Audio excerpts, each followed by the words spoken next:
Hello, my friends. Welcome into the end of year 12. I want to share a comment with you. Johan left on the end of year 9. I'm just getting to add it to an episode. Sorry, just bonked my microphone. It says, I see Greg Baxter is turning into a classic horror movie slasher. Very slow, but high stamina and, importantly, high positioning. So he just kind of shows up where they don't expect him all the time. Fantastic comment, Johan. Thanks for leaving it. Let's go see how our players are doing. We're going to start reverse about alphabetical. I think it's Andrew Wood. Let's go see Andrew Wood. Get on it. All right, again, I'm recording this. Year 11 hasn't come out yet, and I'm recording year 12 because I'm trying to stay ahead on the content. So we're going to have to go off some memory with some things here. Andrew Wood is now with PSV. I just saw that. 43 grand a week. How? He's just been passed around. I feel so bad. He played one game for the B team. It was a start on a 7.4. And then he gets 2 starts, 7 subs, 4 goals on a 6.98. Does all right. Gets a cup start with 4 subs with 2 goals and an assist on a 7.2. Gets 4 goals and 4 international starts and an assist on an 8.15. And then, what is that? After 2 seasons, they flip him. Or no, 1.5 seasons? When did he sign the contract? Yes, in January. So they pick him up. They pick him up. They use him for 18 months. And then they flip him for almost double the money to PSV. Where he's since gotten, he's integrating into the squad a little bit. 5 subs with a goal on a 6.9. Not terrible, but, how many minutes we'll go look, I guess, if we could see the form. To kind of see when he was subbed on. To see, are they all at the end of the game? And he's ended up with a total now of 7 international starts with 6 goals, 2 assists on a 7.84. But he did get 7 continental substitutions. So that's something, right? With 2 goals on a 6.93. Let's go look at this form here. When was he all these games? Okay. On in the 74th minute, scored a goal against Chelsea. That's, 16 minutes of regular time. 56. Oh, garage door.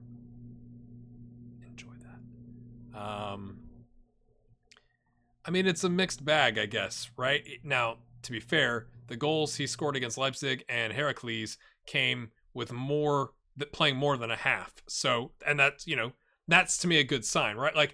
It's kind of hard to fault a guy against AZ coming on the 82nd minute who gives you a 7.1 and going well, he didn't have a good game. It's he didn't score. It's he only had 8 minutes, maybe 2 minutes of added on time, right? To kind of get you anything. Tight groin. He's not had any crazy injuries. Maybe Andrew just wants to take a tour, or Pekka is trying to get him, agent fees and loyalty bonuses. So, to go from the continent of Africa to Romania to Italy, on loan to Germany, then to France. I think it's interesting that twice he's been sold in the 6 million. So Monaco takes a loss on him to Benfica, who uses him just a little bit. And then they flip him for his highest fee yet at 11.5 million. Is that just kind of who he is as a player? Nothing green here except the first touch. So nothing above 15 except the first touch. So that's probably going to hold him back a little bit. He's a tidy looking player, I would say, for the Eredivisie. Nomadic striker. I think yes, very nomadic. Yes. Internationally, though, let's just, we saw that he scored a bunch of goals. Were they meaningful? Okay, he gets a goal in each of these games. African nations qualifying. They are currently top of the group. Minus some goal difference or goal scored or whatever the sorting system is there. Okay, he gets a brace against Burundi in World Cup qualifying. They beat them on an aggregate, what is that, 5-2, 7-2? I can't do, I added these two. And then some friendly goals. Okay, is that our boy? Is that Jallo, our boy? Or is that a different one? That didn't turn out how... Oh, I can't remember if that's the same Jallo or not. World Cup qualifying. Oh, boy. Oh, no. They're down here. Yes. So they moved on to the 3rd round. It just, I guess, hasn't been drawn yet, maybe? So, doing stuff. Good on you, Andrew. Go on, son. All right, we got Josh Payne, Man City, up to 300 grand. That is a raise. I can't remember. I think it was up to 230, 240 last episode. nobody's at 20 yet, but he's got a 19 composure, 19 passing. He's got some 18s off the ball, vision, long shots. Oh, looks so good. Valued at $86 million. That hasn't changed a lot. Last season, 27 starts. Okay. Previous season was 8 starts. Previous season was 9 starts. Previous season was 12 starts. 27 starts with 5 subs, 6 goals, 7 assists, 7.18. Look at the average. Just taking the average ratings here. All in the 7s. His international is a 7.96, almost an 8.0 internationally, with 2 goals and 8 assists on 13 starts. Wowzers. 9 continental with a goal and 3 assists on a 7.27. 5 cup starts, 4 assists and plus the sub, but 4 assists in that on a 7.72. Josh Payne. Go on, son. Go on. Hasn't had an injury in a couple seasons, knock on wood. New contract as of this past August. So a 5-year deal essentially that bumped him out, plus an optional extension, plus I'm guessing what was that, probably $6 million, or no, if it's gone down, let's say it's 5.5 by the time August gets here, was it probably like 7.5? I don't know. I can't do math right now. It's come down quite a bit. Maybe it was $8 million, and he's gonna knock off $1.5 million a season or something like that. But it gets a nice loyalty bonus. Looks to be playing very, very well. Man City won the league last season. Jude Bellingham is there. Those are the names that I recognize. Cool. And then internationally, what was he doing? Look at this run of games. Okay, let's go back to... Yeah, that's the start of after last episode. Now, to be fair, it's Gibraltar. He gets a goal and assist, but then he gets an assist against Serbia, assist against Albania, a brace of assists on an 8.8 against Iceland. Goes off in the 77th minute against Belarus and assist 3 more assists in a row against Gibraltar, Kazakhstan, and Scotland. So maybe not, that's not the who's who of Europe.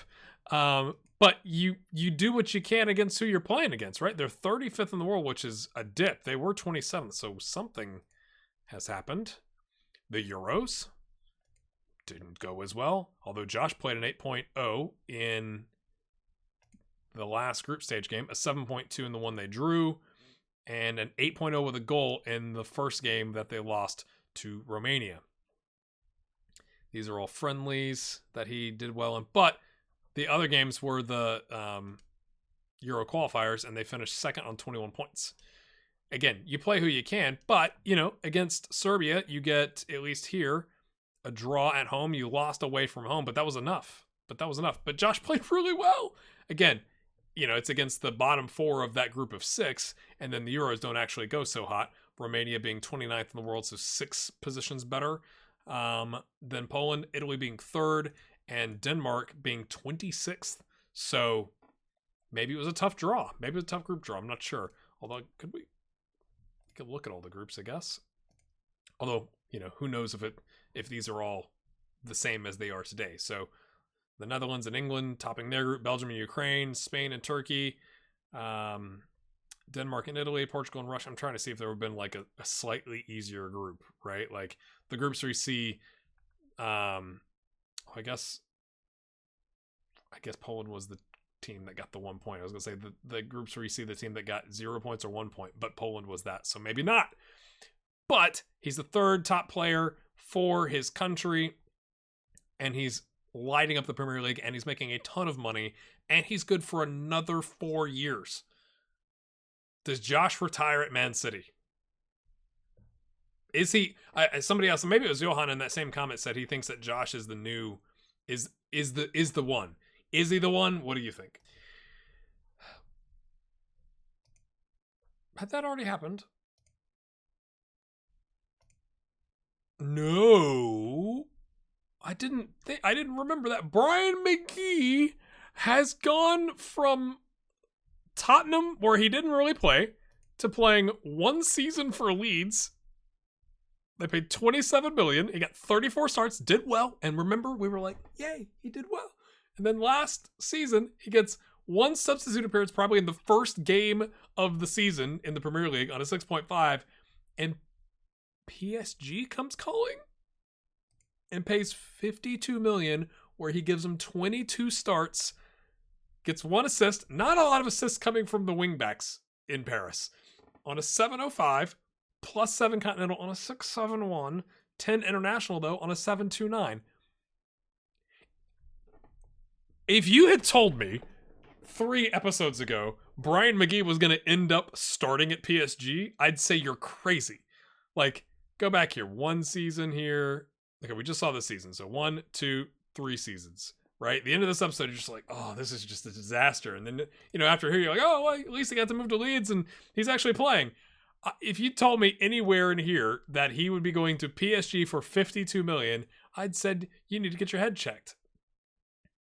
I still think they need to get their head checked. He's on $115,000 a week.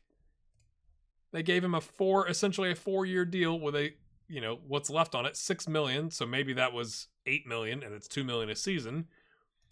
Pekka doing the phones. Maybe it was all agent. Maybe his agent got that done for him.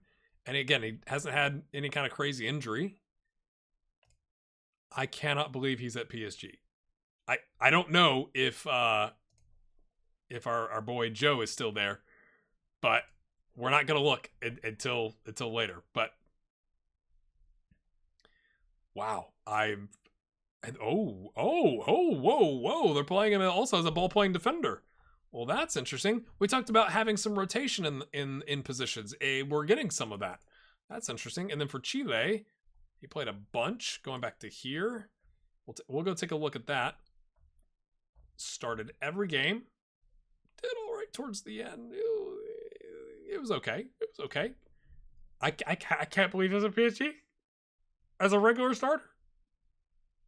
He's on internet. Whoop. That's the international. There we go. They're in the semifinal of the Copa America. They beat Uruguay to get there. I mean, there's the group. We're not going to take a look at all those, but I love the Copa America. Japan. Did I read that? Yeah, you sure did. And before that, World Cup qualifying is iffy. It's iffy, but it has been this whole series for Chile. And he's not even the top player. They've got players at Barcelona, Atletico Madrid, Hoffenheim, and then PSG, and he's the 4th top player. What are we gonna have any other shocks like this? Because I'm not believing that just happened. Mr. Kev is still with Real Madrid, and he's on $300,000 a week as a regular starter. And he's got a new deal as of February. Wasn't he on his way out? Last season, he goes down to 2 starts, 8 subs, 4 goals on a 7.25. They bring him. They offer him a new contract. Hey, Mr. K, how you doing? But we didn't mean that. We didn't mean that. 15 starts, 9 subs, 15 goals, a goal per start. Now, to be fair, there's also 9 subs, so who knows? Maybe some of those were there as well. 3 of those being penalties. 2 assists, 4 players in the match on a 7.62. 1 international start. Or not international, continental start with 2 subs with 2 goals on a 7.03. 11 goals in 10 international starts, plus 2 assists on an 8.07. I was not expecting that either. I mean, that's not as big as a surprise as Brian McGee going from Tottenham to Leeds to PSG. But it's close because I was like, oh. And again, when you go back to last season, like it's not, or the season before last, I should say, right? It wasn't like he didn't break his leg where he was out for 5 months, where it would make sense that his games went down. I wonder if, he had 15 starts, 9 subs. Okay. He played in 16 of the last 20 games. So that's 16 of his 24 total appearances.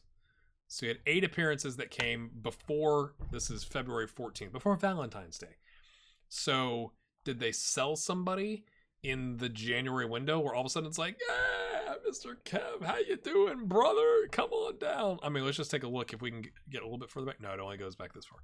But in the league, right? 11 of the 14 possible games in league play since February. So, okay, what does that mean? So that was not even half his starts. So no, that doesn't make sense, right? Like if he had 24 total appearances in the league and 11 of them came in the last 14, that means 13 of them came before that. So it's not as dramatic. Oh, look at the goals he's scoring now against Turks and Caicos and Aruba and St. Lucia and Martinique. He's on a Caribbean tour, my friends. Get in and knocking in the goals. Hey, you play who you get, right? You play who you can. So it's not that they sold somebody, because again, I was thinking like if all of his appearances were in the second half of the season, right? Like clearly they sold somebody and they brought him back into the fold. But that's not it. And somebody pointed out that Rogerio Ceni is a goalkeeper, or was a goalkeeper, or something like that enjoyed free kicks. What a career. Essentially a one club man. What a freaking career. Oh my goodness. And so it's not like they got a new manager that changed his mind, like, oh, we're going to use this really good guy that we have. I have no idea what happened with Mr. Kev. I'm happy. I think he's a tasty little nugget. 18s, again, no 19s, no 20s, but like he's got some of those stats that you kind of wish up here that Andrew Wood had with the finishing and the dribbling and all that kind of stuff, right? But I'm really surprised. Dominican Republic, let's take a look. Lots of friendlies. Okay. Penalty, brace here, goal, brace here.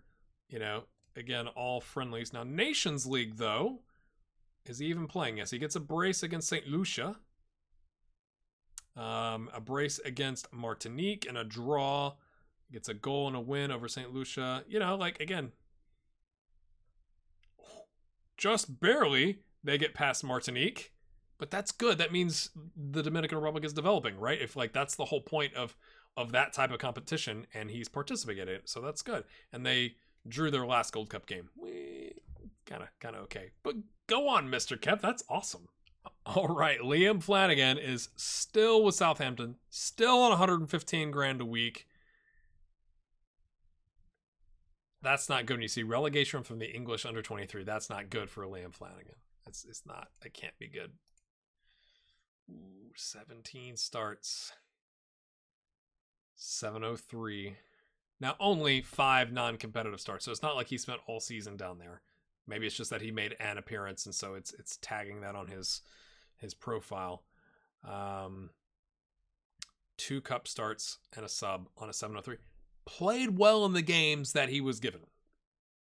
Also 6 international, a 707. He's very consistent. The 703s and the 707s. Consistent. Now, did better this season than last season and the season before. It's his best season with the club on fewer games. Okay. Did he have an injury? Yeah. Okay. That actually makes me feel better in a weird way. Sorry, Liam.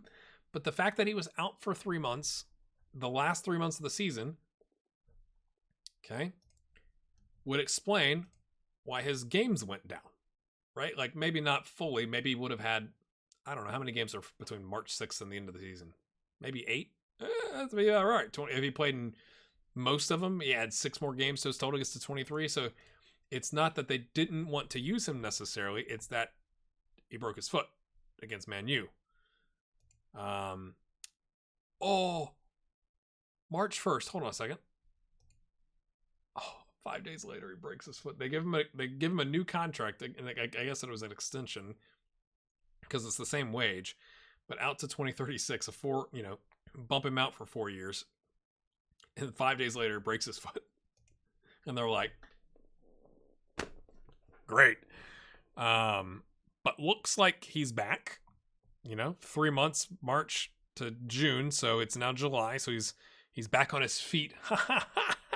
Enjoy the puns, my friends. Again, you'd like some of these other things. He's not going to get any better technically, I don't think, right now, crossing, dribbling, and all that kind of stuff. But maybe his mentals will continue to improve while his physicals kind of hold up. He's an all right player. Southampton finished 10th. Again, Steven Gerrard is their manager. Interesting. But he's an all right little player on international duty. Copa America Group B made the quarterfinals against Colombia. World Cup qualifying, they are a point ahead of Chile. I missed that when we looked at it the last time. He's there. He's participating. 44th in the world. I think it's been, when you look at his career, right?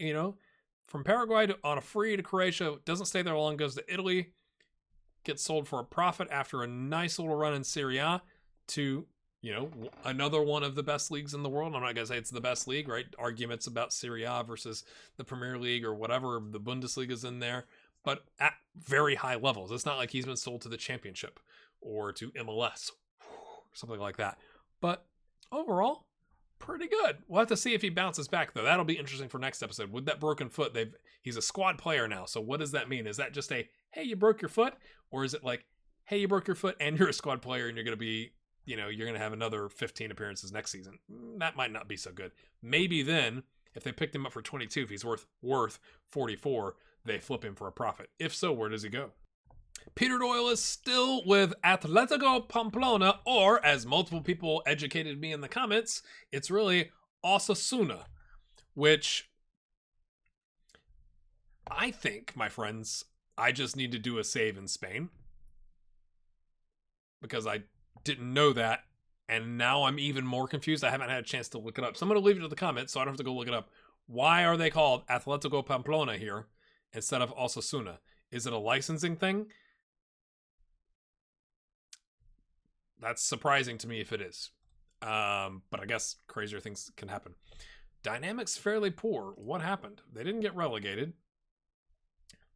Did he not play?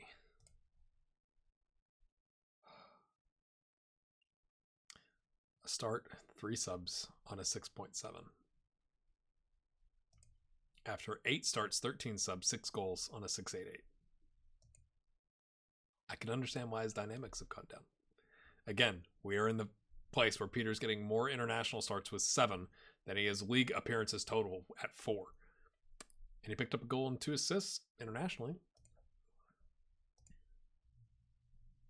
Okay. Nope. Pulled groin for 6 days was his only injury in the season.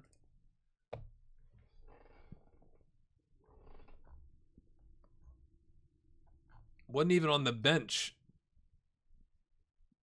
all of February and halfway, 3/4 of the way through March. The rest of the time, he's just an unused substitute, which isn't, I'm saying, better. But internationally, what did he do?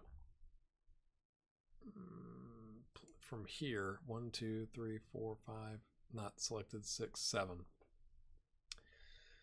And it's 6.1, 6.0, 6.3, injured in the 2nd minute. Oy. And then in the next calendar year, a 6.7, not selected probably because of tiredness, 7.8, and a 7.9 against Botswana and Sierra Leone. Actually, I flipped those, but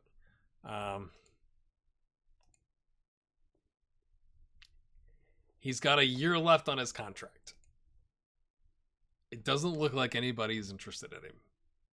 Where does he go from here? Do they let him leave on a free? Like, if so, where does he end up? Chris Carpenter is still with Liverpool at $275 a week. Important player. Looks like a contract extension. Yes, as of February of this year. €6 million loyalty bonus. Last season. Okay. 18 starts, 5 subs. Okay. 8 goals. But then another 9 total continental appearances, 6 of those being starts with 3 goals.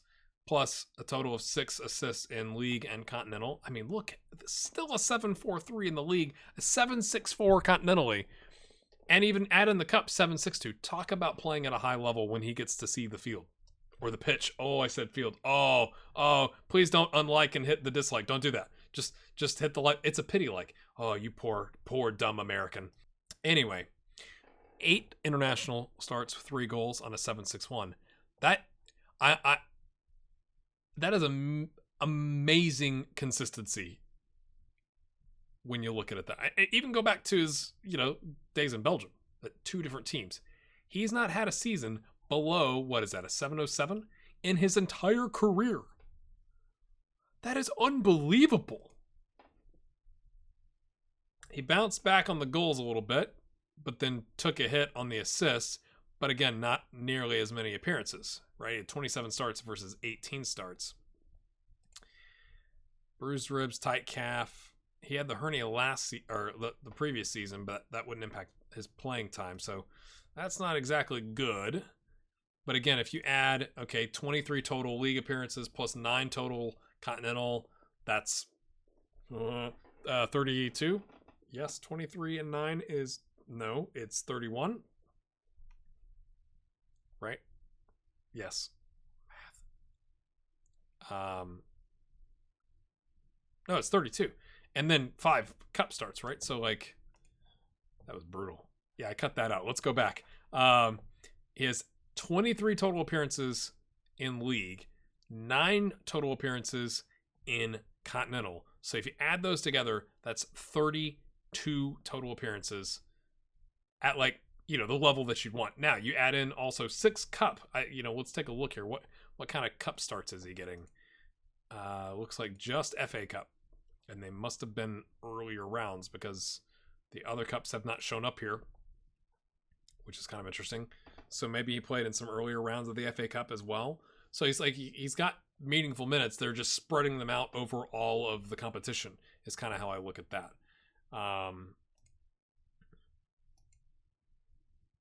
Yeah, they're not going to qualify for the World Cup. They got 4 points, though. That's pretty good, isn't it? Come on, Nepal. 4 points. They scored 4 goals. Gets in. He scored 1 of those. Unless it's counting this, in which case he scored more. No, because that's the second round. So,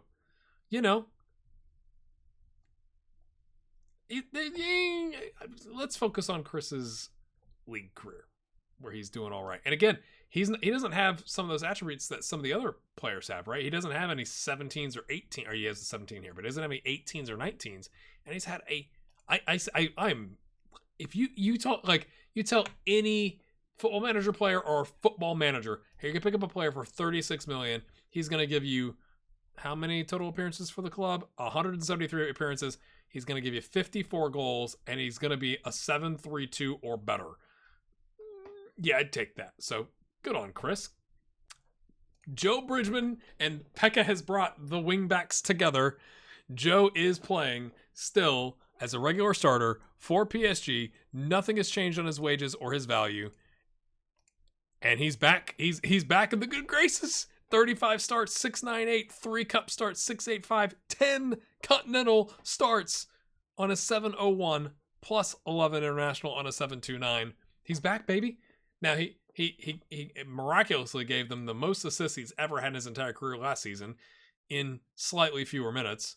And this time it kind of reverted to the mean, where you're not getting a lot of assists out of Joe. Still the same contract he had last episode. 4.2 left on the bonus. 1 year option there that he's got 3 years left. I can't imagine he had any crazy injuries because he was available to play that many games. So he's doing that. He's doing it all at what we can tell, right wing back. Same thing for Russia. He did play quite a bit. So that looks like the Euros and maybe qualifying for the Euros. Let's take a look. Yes, they are into the semifinal against the winner of Belgium and Turkey, but they beat Germany, Italy, Croatia, lost to Portugal, drew surprisingly with Israel, but in their... I thought that was in the group. Show me the groups. I think, down here. They finished second behind Portugal with 4 points. Got the job done. And then obviously some friendlies leading up to it. They beat the United States 3-0. And then obviously they qualified in this group with Latvia, Kazakhstan, France. So they finished second, on 25 points. They did quite well in that group. I mean, you kind of expect that, I guess, to be fair. He's their second top player. And it kind of worked out for Joe to kind of stay put in, I'm just flabbergasted by the, we're going to regular starter, squad player, regular starter, and like the up and downs. But he's done all right. Now, to be fair, his rating did go down to the same time he had 35 league appearances. He's getting the exact same rating. So I wonder if that has something to do with it. You're able in fewer, 7 fewer games to have a higher rating because you got more energy and you're more fit and you don't have any injuries and knocks and stuff like that. But yeah, I think it's working out.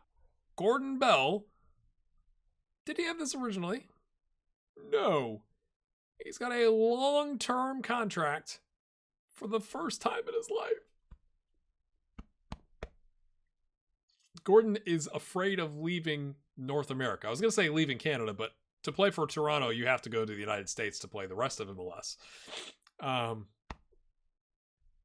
They gave him a 4-year, or what is that, 4.5-year deal with an option to extend him once again for one more year. He's making $12.75 grand as a regular starter. I think this is Gordon's level.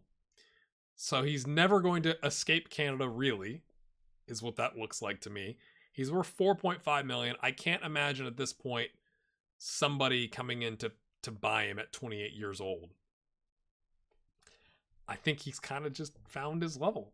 Did he have any crazy injuries? A bruised thigh? That's it. Last season, again, we're seeing it halfway through the season, so we kind of have to review both. 27 total appearances, 4 goals, 7 assists, 7-2-1. And then this season, I think last season he had 18 appearances. They were all starts. This time it's 17 starts with 1 sub, 3 goals, 3 assists on a 7-2-1. He's playing well. Now, how did Toronto do? Oh dear, really poorly. 26th. It's not gone well for Greg Berhalter and Gordon Bell. So Gordon believes in the process. He believes in what they're building. Toronto will rise again. Maybe. But when that happens, will Gordon still be getting regular minutes? I'm not so sure.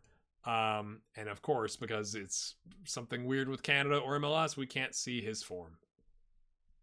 And he also has a 1-match ban for yellow card accumulation, 2 yellow cards, in the Canadian Championship, which Toronto is currently the title holders of. Get in. Is that his first trophy? I mean, I guess they won the Canadian Premier League. That's his first trophy with the club. We may be bad in MLS, but they can't take the Canadian Championship away from us. Go on, Gordon. Hit that like button, buddy. Last, but definitely not least, it's Greg Baxter, my friends. Still with Leeds. Wanted, 120 grand. Everton are actually interested. Last season, 37 starts, 6 goals. 6 goals, which takes his entire career total was 9 before that. In all levels, including going back to Hongnam and Nizhny Novgorod. Wow. So he's increased his goal total by 2/3. And it's at the Premier League. And he gets 6 assists, just like he's had 6 assists 3 seasons in a row for Leeds on a 7-2-3, 5 cup starts, 1 goal, 2 assists, 7-9-2, 4 international starts on a 7-5-7. I would imagine with 37 league starts, he missed 1 game. He was not injured. That is correct. There's no way, because you only missed 1 game. So, again, they're not great physical attributes, right? But they've definitely improved from like the 6s and 7s they were. And on top of that, he's gotten the positioning and the technical attributes to back it up. So it's just like Johan said at that comment at the beginning, like Greg is not going to get there the fastest, but maybe he makes up for that with his positioning and his technical abilities. And my goodness, how did he get 6 goals? Like, they didn't like play him as a striker. Ooh, we do have a difference. 1 game as a DM, which we haven't seen, I don't think is the entire time. He's been a central midfielder on what I would assume is like a holding, CMD, right? Or maybe he's a CM support. But against Northampton, which is probably that's like a cup game, right? League One. He did play DM, which is kind of interesting against the League One team. But whatever. But okay, goals against Chelsea, Crystal Palace, Charlton, Derby. Wait a minute. Derby is in the Premier League. Charlton is not. So that okay. One of those 2 is not going to count towards his total of 6. So that's fantastic, really. And then not a whole lot going on on the international level. But Leeds finished once again 9th. I mean, down the middle, steady. Everybody's happy with that, I'm sure. I'm sure Greg is. I can't believe he scored 6 goals. That is crazy. That is crazy. Wow. What a career Greg has had. When you look at it, right? Like, what a move. That move to Leeds. Somebody gave him a chance, and he's flourished. Flourished, my friends. We'll take a very brief look internationally. I don't think it's going to be pretty. I don't think he's playing in the East. Yeah. Oh, no, he is. Okay, so he does play in the East Asian Cup qualifiers. The Solidarity Cup final that we all know and love. He did not play in. So maybe it was like friendlies. Yeah. Okay. Yeah, they're 183rd in the world. But how awesome for a team. Like, same thing with Chris Carpenter in Nepal. Like, you got 2 players that they're international teams that they still show up for are like way down there. Way down there. But he's doing really well in the league. That is freaking awesome. Peter Doyle has the unfortunate honor of being the lowest valued player on the list now. He's dropped down below Gordon Bell. Go on, Gordon. Sign that contract, mate. Pekka is still the agent for all of these folks. Who do you think now? I already told you, Johan in the comments said he thinks Josh Payne is the one now. I think we got some contenders just if you look at the values. But overall, have you enjoyed this series? I want to hear from you in the comments. We're still going. This is not the end of the series. We're going to go until they're all gone and retired. Have you enjoyed it? And what would you want to see done differently next time with FM22? I'll take those comments to heart. It means a lot that you've continued to support me. As of the time of recording, I am 1 single subscriber away from 6,000. We're going to check it live. Still 1 subscriber away. So if you're enjoying this and you happen to, even if you're looking at it, it's already at 6,000, go ahead and hit that like button, hit the subscribe button, and we'll see you next time. Have a good one.